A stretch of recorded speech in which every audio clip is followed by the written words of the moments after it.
This is Wildcat Country. It's only right. The ball's in his hands. A milestone victory for Arizona. Simon says championship. All the inside scoop on U of A athletics. It's up for the end zone. Arizona has scored the touchdown. Wildcats win. Let's go to work, fella. Welcome to another edition of Wildcat Country. Eric Cohen and Shane Dale on yet another big softball and baseball show. I mean, when the best coach in the history of the University of Arizona retires, we have to talk about it. And when the men's baseball team is in the whatever regionals that's called, Shane, what's it called again? The super fantastic mega regional this weekend. Is that what it is? Okay, I never understand these this terminology, but yeah, okay. So the men are in the super fantastic super regionals against Ole Miss. We'll talk about that later in the show. Plus a couple of old U of A players playing against one another. Actually, three former U of A players playing against each other in the NBA playoffs. We'll talk about that as well. But first of all, Shane, the big news is in softball. The girls went out in two games, unfortunately against Alabama and then Florida State, who at the time of recording is 1-1 with Oklahoma in the championship series. So tomorrow is game 3. So good luck to the Seminoles, who knocked out our Wildcats in the last inning with a walk-off last Saturday. And that was the final game for the greatest coach in the history of Arizona sports, Mike Candrea. First of all, are you surprised that this is the end for Coach? First of all, I ain't rooting for Florida State because that was a team that put Mike Candrea into retirement. But I'm bitter like that. It's just how I roll.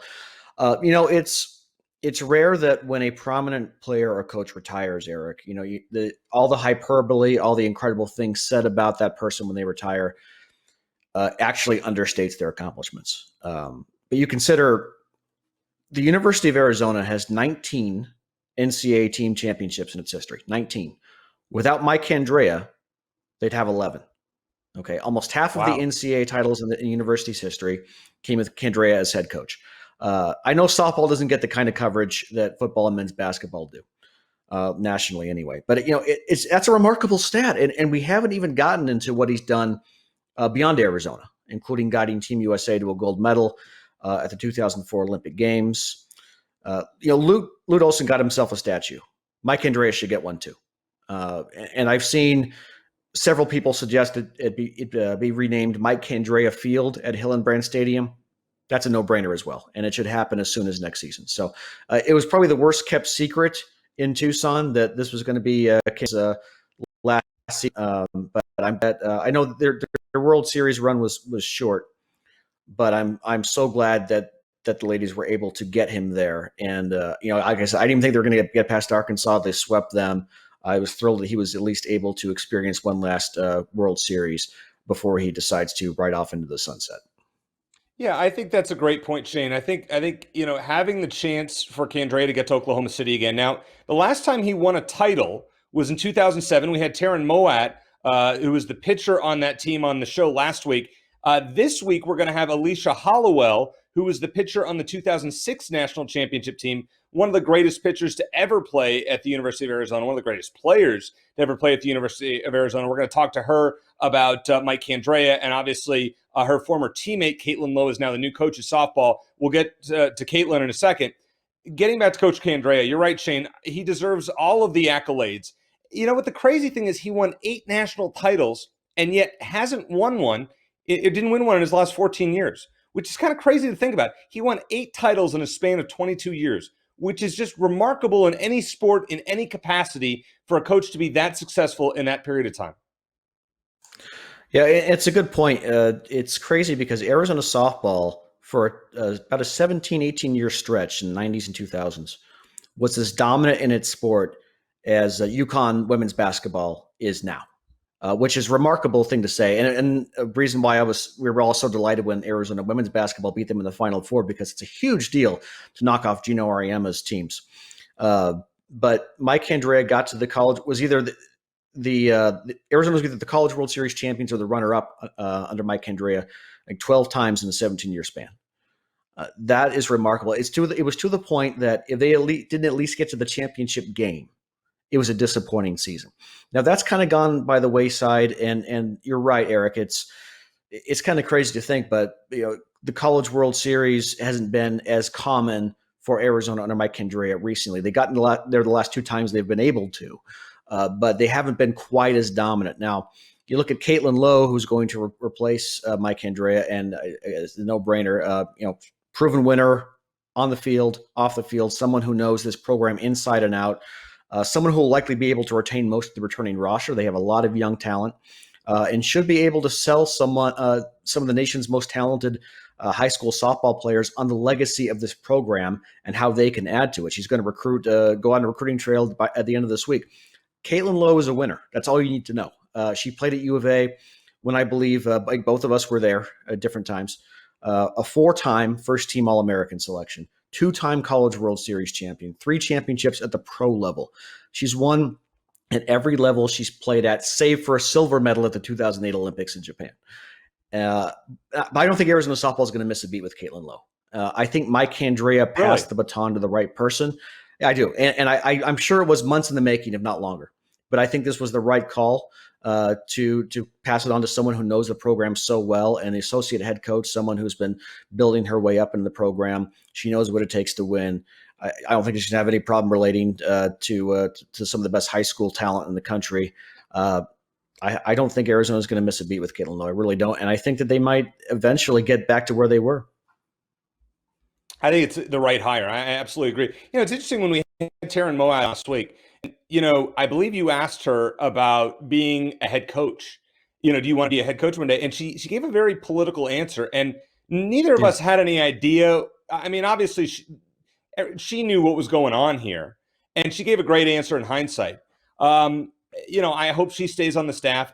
I think it's awesome to see Coach Candrea hand down the program to one of the greatest players to ever play for him, position players to ever play for him. He's had a bunch of great pitchers. I mean, you can, go back at least during our time, Shane, Jenny Finch, Alicia Hollowell, just Taryn Moat, to name 3. But for him, Caitlin Lowe was arguably one of the best hitters that he ever had. And so for her to be the one taking this over, it's fantastic. I mean, this is how it should be done. It's awesome to see that now our women's basketball team has Adia Barnes. Our women's softball team has Caitlin Lowe. Those are 2 of the best players to ever play at Arizona for their respective sports. That's what you want from an alumni base like we are, Shane. That's what you want with your sports. We had talked about during the football search Antonio Pierce, but Antonio Pierce wasn't, Caitlin Lowe or Adia Barnes to Arizona football. Rob Gronkowski is. Rob Gronkowski is the guy that if you're ever going to get, or Nick Foles, eventually for your head coach, that's what you'd want. These are 2 slam dunk hires. Adia Barnes, obviously, we've seen what she's done. Caitlin Lowe, I would expect national championships, plural, during her tenure. I'm glad we set the bar low for Caitlin here. But no, I think I agree with you. I think she's going to do very well.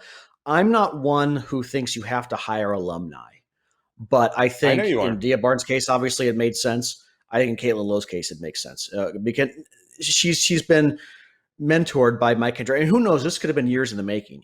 Mike Candrea could have had a conversation with Caitlin years ago. I'm sure he did at some point. Maybe it was back in 18 or 19 when she became associate head coach. And he said, look, I'm going to retire here pretty soon, and I want you to take over the program. I want to teach you everything that I know, or something to that extent, obviously. So again, I'm sure this was not a flip decision. It was probably something that was decided even before the season began. Like Sam Thomas deciding she was going to return next season. We learned that was decided before the season began. But I think that in this case, having someone who not only is an alum, but who has breathed this program for the better part of the last 15 years, save for a few years in pro softball as a player, and then as a member of their staff and as a coach. She's been around this program for I'm off the top of my head, 11 of the last 15 years or something like that. So it makes a lot of sense. The Adia Barnes hire, I actually think in hindsight, was more of a gamble because she hadn't been a head coach before. I know Caitlin Lowe hadn't either, but Adia Barnes had been away for a while. So we just weren't sure. But this one, I think, was the classic case of molding your successor. And again, I don't think Caitlin Lowe is going to have any problems telling some of the top softball players, Arizona is where you need to be. I was a 4-time All-American at Arizona, and you can follow in my footsteps, or you'll have the opportunity at least to follow in my footsteps if you come to Tucson. You know, I've never had the chance to interview Caitlin Lowe.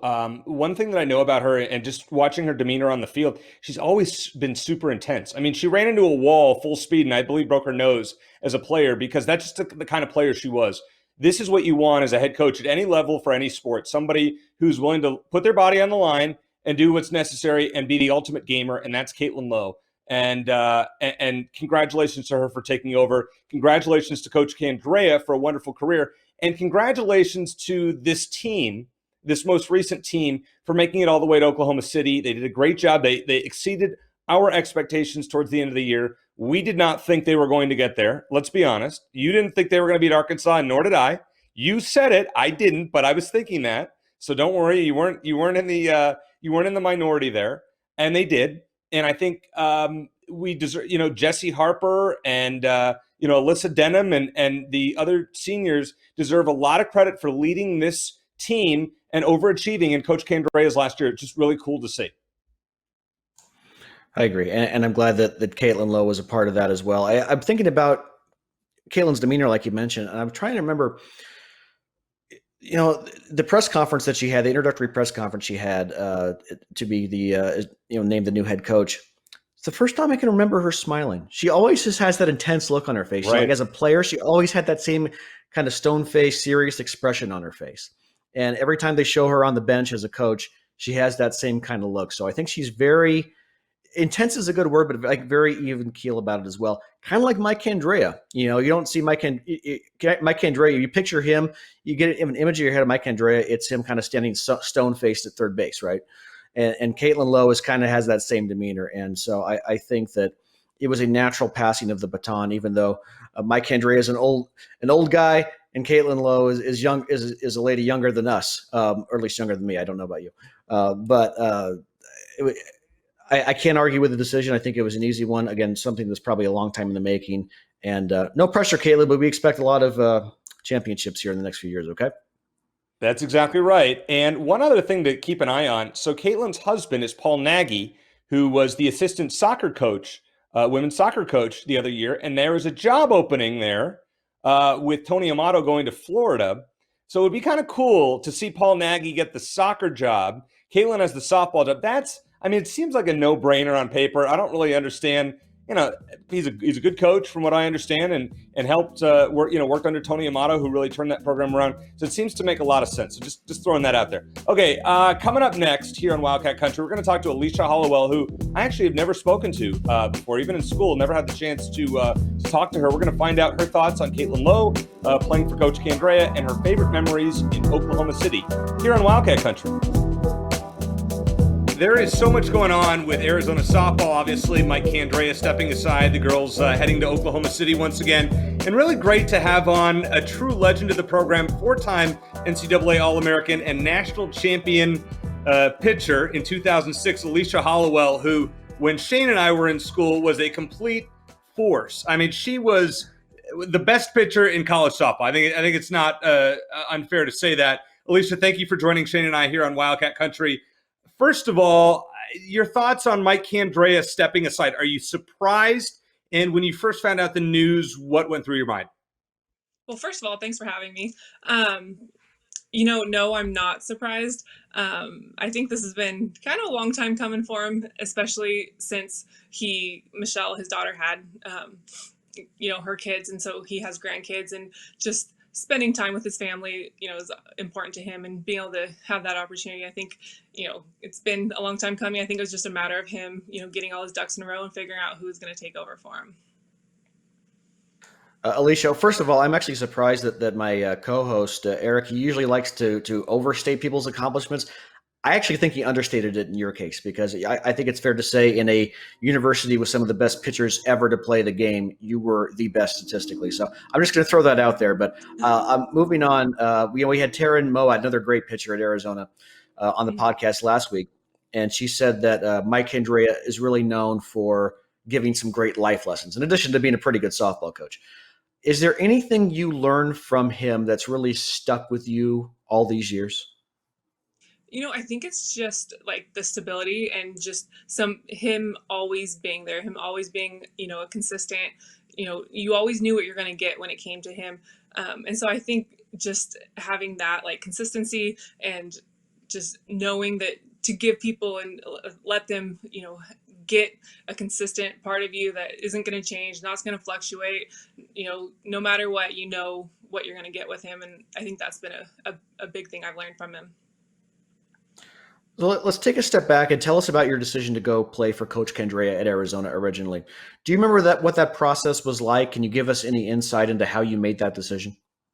Yeah, so I was playing travel ball on a Southern California team. I'm from a small town in Northern California, and so I was traveling down on the weekends to play. And Laura Espinoza was coaching a travel ball team, and she came up to me after one of the games, and she was like, "Hey, you're really good. I just want you to know I told Coach Candrea about you, and that you're the best pitcher in your class." And I was like, "Okay." And it was me and my coach talking to Laura, and I walked away, and my coach is like, "Do you know who Coach Candrea is?" And at that time, I had no idea. None at all.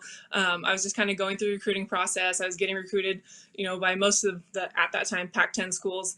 And so for me, Stanford was high on my list. Berkeley was high on my list because it was really close to home. UCLA just being another, in California, somewhat close to home school for me was on my list. And really what I remember is, Nancy Evans. Nancy Evans was the pitching coach at the time, and she came to every single one of my games. And she would get there and sit her chair right behind home plate and would be there before the game started. And no matter what, I knew I was always going to see Nancy Evans. And so she was the one who really did a lot of my recruiting. Coach was there. I'll never forget when they came on my home visit and how after they left, my parents were just in awe. My mom had her socks knocked off because just everything that Coach brought up, everything that he talked about, all the ways that, what they were going to do for me. And it wasn't like he walked in and was like, "Hey, you're going to be our starting pitcher." He walked in and was like, "If you earn a spot, you'll play." And it was just a matter of, here's what we have on campus. Here's, the degrees that you're interested in that we have, and just laying it all out there. And my parents were really just in awe after the home visit. Yeah, and the one thing that a lot of people don't, sorry to cut you off there, Alicia. One thing that people don't necessarily remember, and it took me a second to remember it, is that you replaced Jenny Finch. She was there the year before you came in as a freshman, so it wasn't like you were stepping into small shoes right there.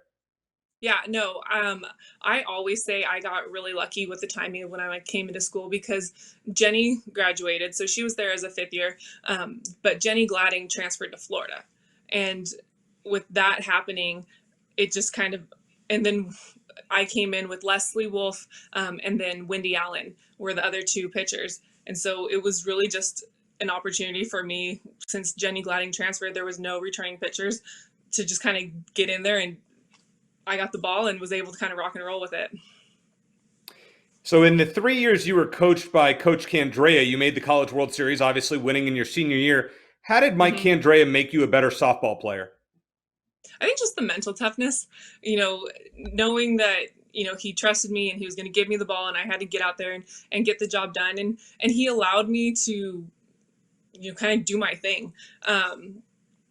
And so I think just the fact that he gave me that freedom to be me and to go out there and just, but also at the same time, being on a team, putting me in competitive situations at practice, getting me prepared for those big games was really a lot of what I got out of, my time with him.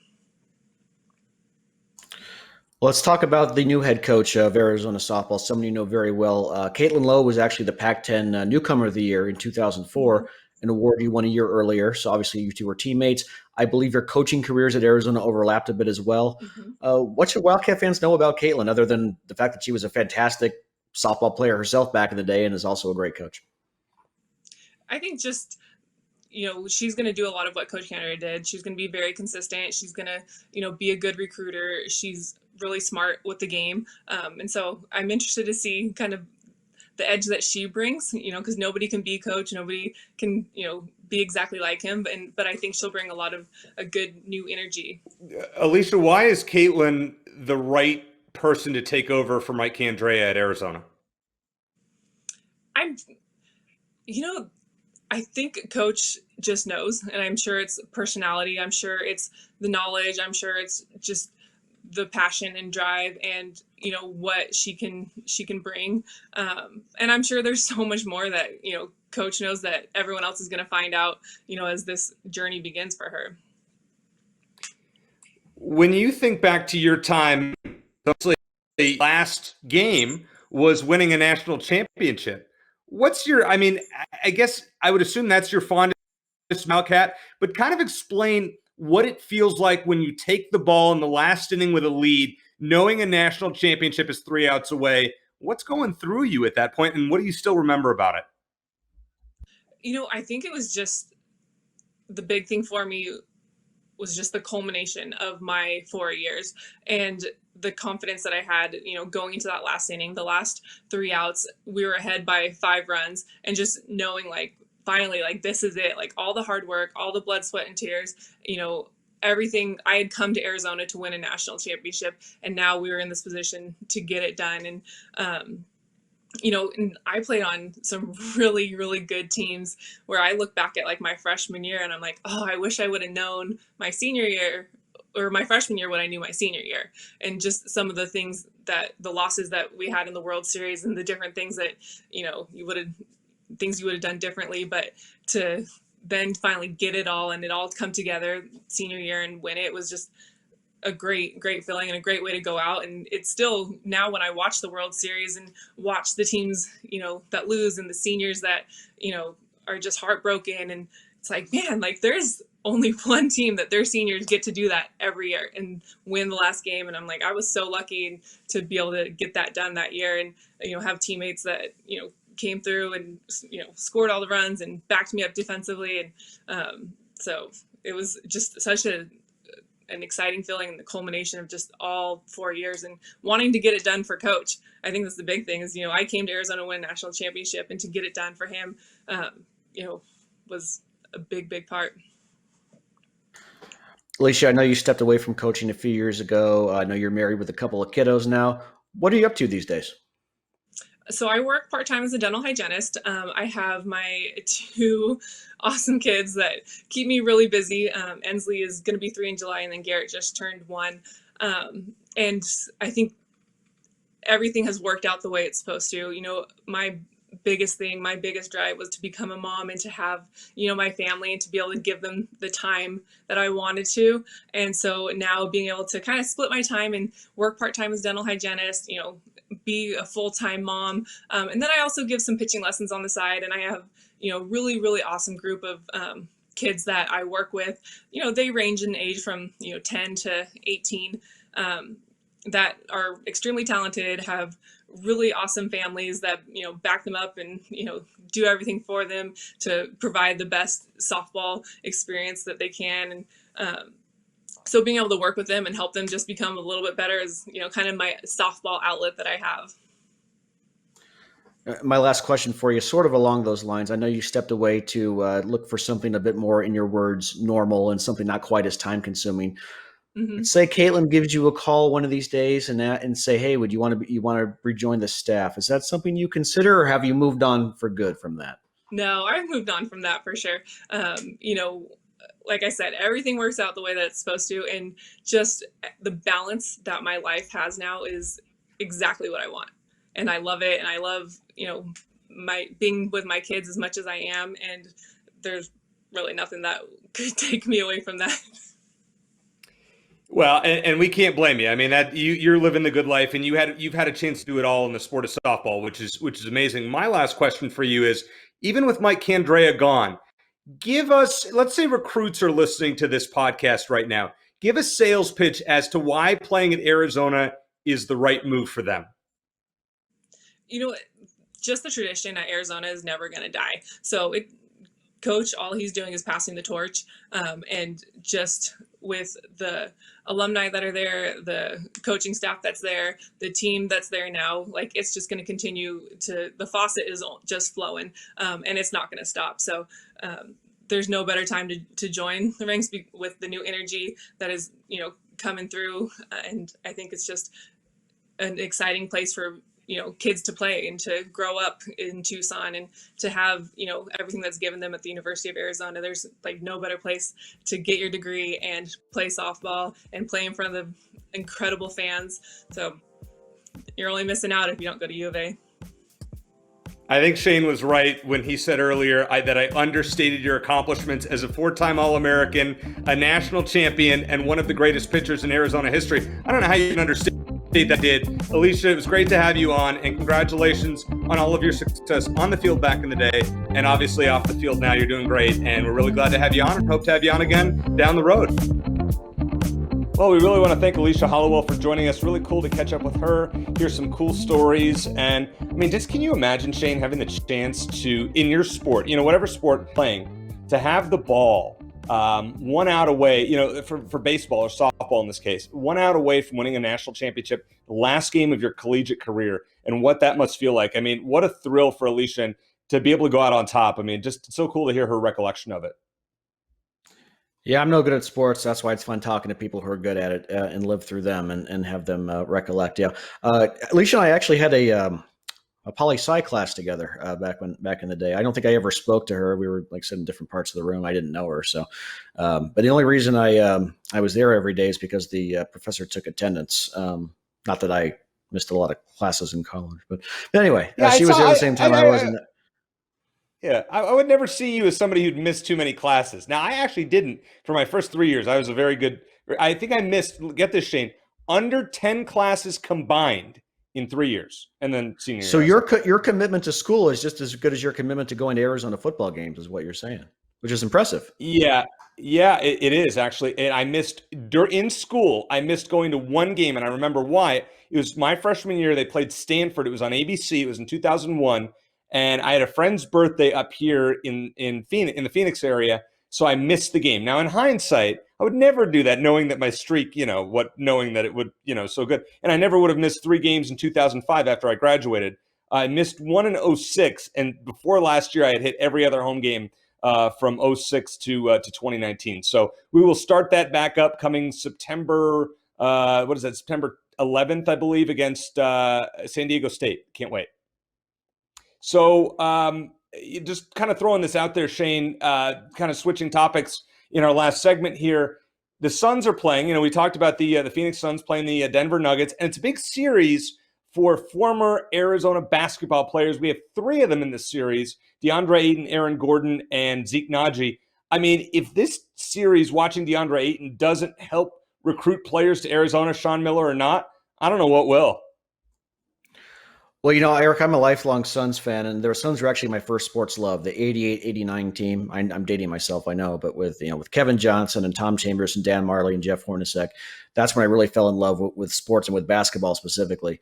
So I would love to see them keep going. The Suns just blew out the Nuggets again as we're recording this, so they're up 2-0 on Denver.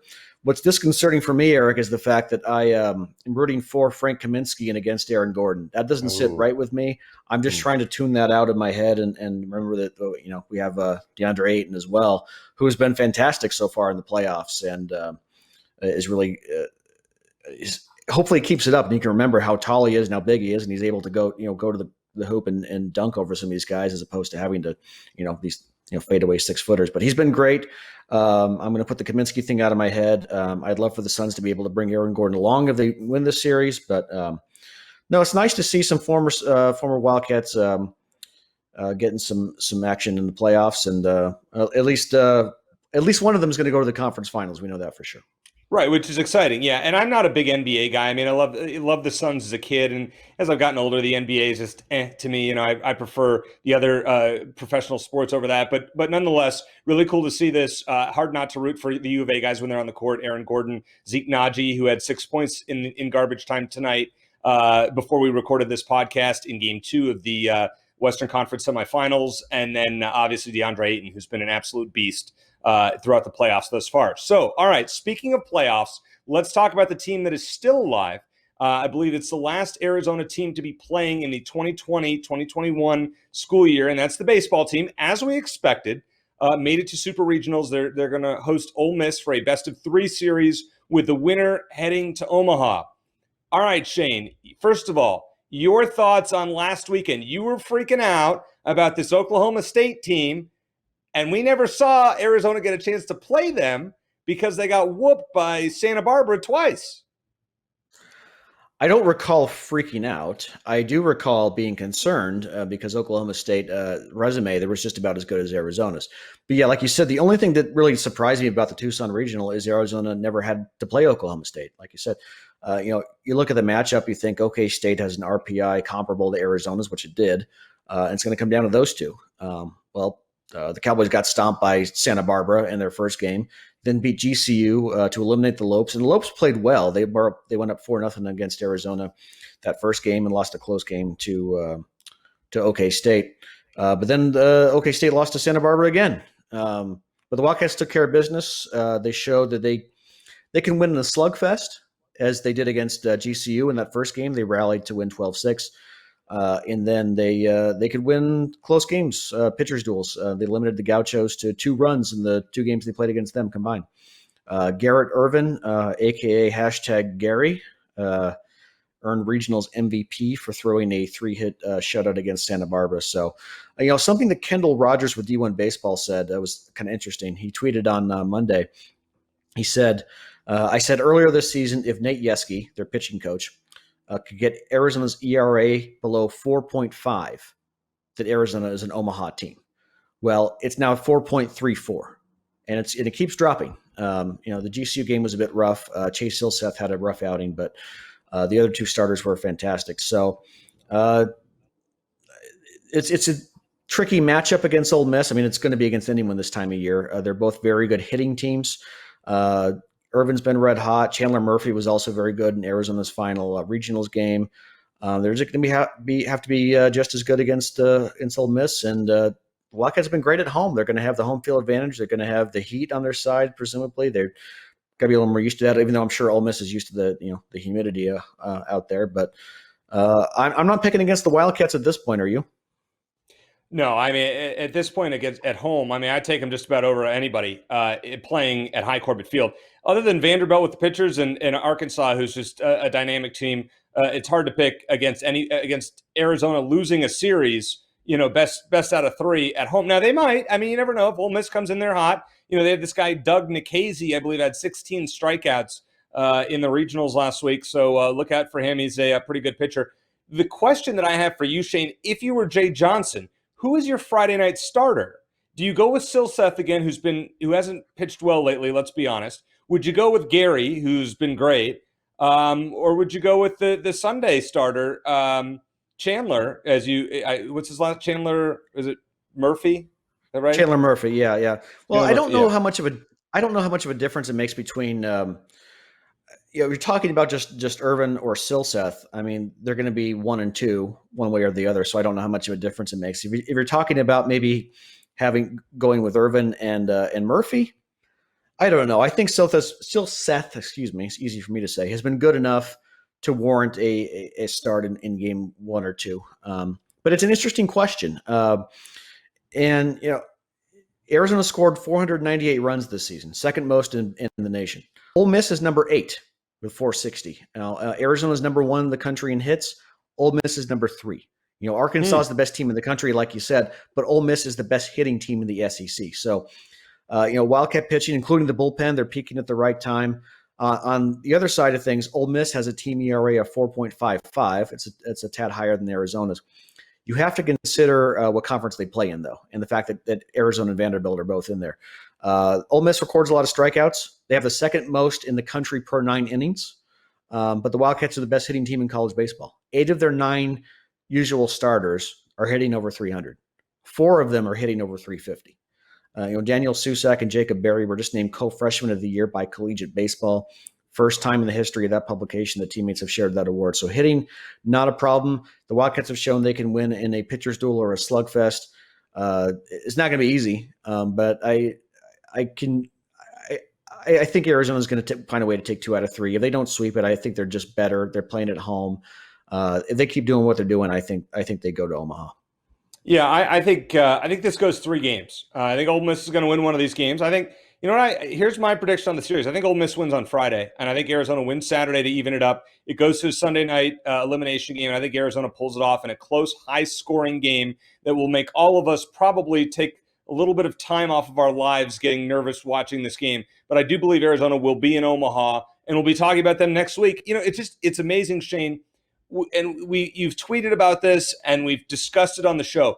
Look at all that has transpired between when we started this podcast last August, where we are today. We've had coaching changes in football, basketball, and softball. We had a women's Final Four team, a women's national championship game appearance, one shot away from winning it all with women's basketball. You had women's golf make the Final Four. You had the women's softball team make it to Oklahoma City. You had obviously men's baseball having a really good time. I like calling it men's baseball, as you can tell.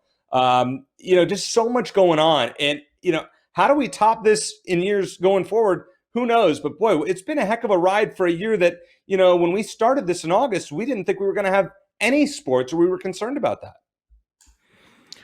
I think you just stole everything I wanted to say. But yeah, when we restarted it, it was a big leap. It was a gamble, really, and I know you're the gambling type, Eric, so it was kind of fitting. But yeah, we didn't know we were going to have any sports to talk about the rest of that calendar year.